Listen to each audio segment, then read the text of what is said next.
said Joe was gonna come out fast, blasting, and then Joyce Jogging is gonna take him out in the late rounds.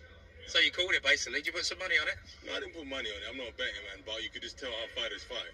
You know, Jogging comes on very, very strong in the later rounds, and then by the looks of Joe, he didn't train hard enough for this fight. He took it very lightly.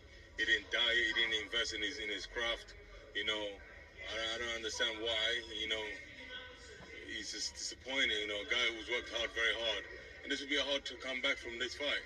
You know, because he left New Zealand to come and fight here, and then suddenly you come and fight like that, and it's disappointing. And what about Joe? Has he got it? Joe Joyce, that is. Has he got it in him to become world champion? Yes, he has. Everybody has it, man. He's got it. You know, I think him and rematch with Daniel Dubois will be amazing. Those are the words of Derek War, Dale Boy, Chisora. And you heard him say that he's disappointed in Joe Parker. Joe Parker came not prepared. He didn't train hard enough. And it will be hard for him to come back from this loss. And let me counterpunch.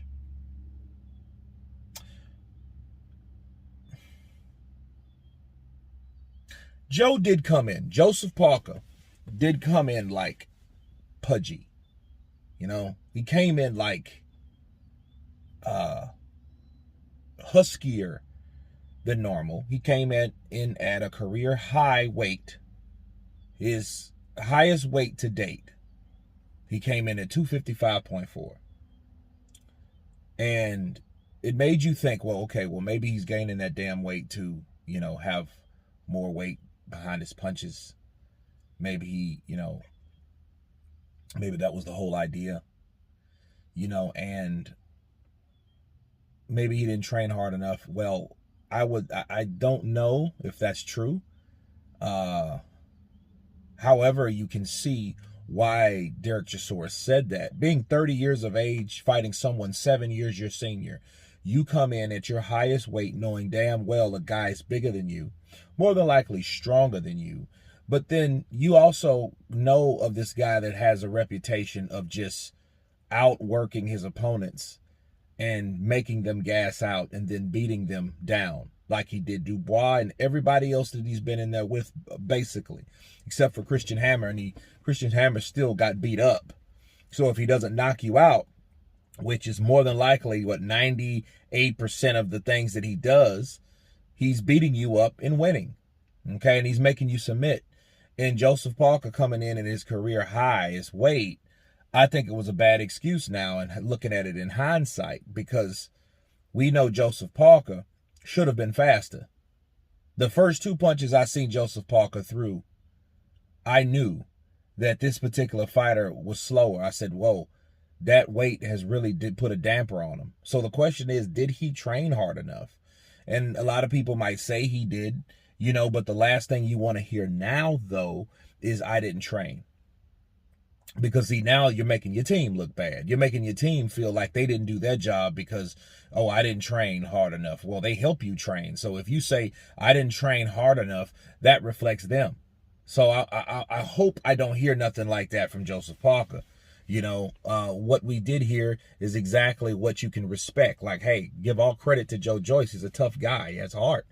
And Joe Joyce had to say that the same. And then, but I think the thing we need to understand and really admire about Joseph Parker is Joseph Parker had the heart. Because maybe he wasn't in shape. Maybe he didn't train hard enough. But you seen what he was made out of. You seen the punches that he took all the way up into round 11. You seen the punishment that accumulated on his face, on his eye, both of his eyes. You know, he took shots, you know, on top of his head, the side of his head, to his face, to his mouth. He had a busted nose. His nose was bleeding. So, yeah, if anything, we should admire about Joseph Parker is the fact that he had that heart. He had that will. And he didn't have that quitting attitude, especially going into the 11th round. However, if we flip it, okay, you should say, well, since he had all that, what if he would have came in shape?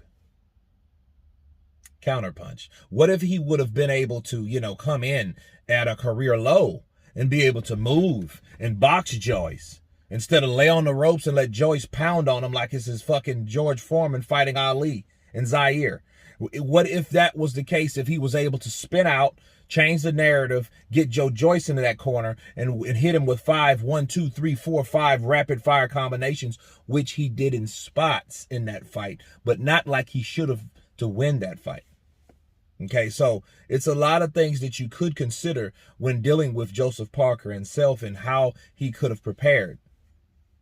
And so, I do agree with Derek Chisora, but I also think that Joseph Parker needs credit where credit's due. And he had a will of iron, okay? But I think if he was in better shape, he would have had a better performance.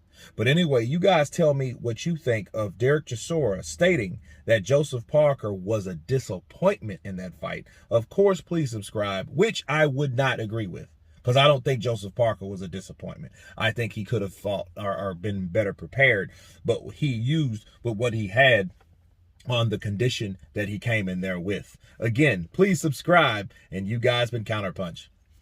Peace.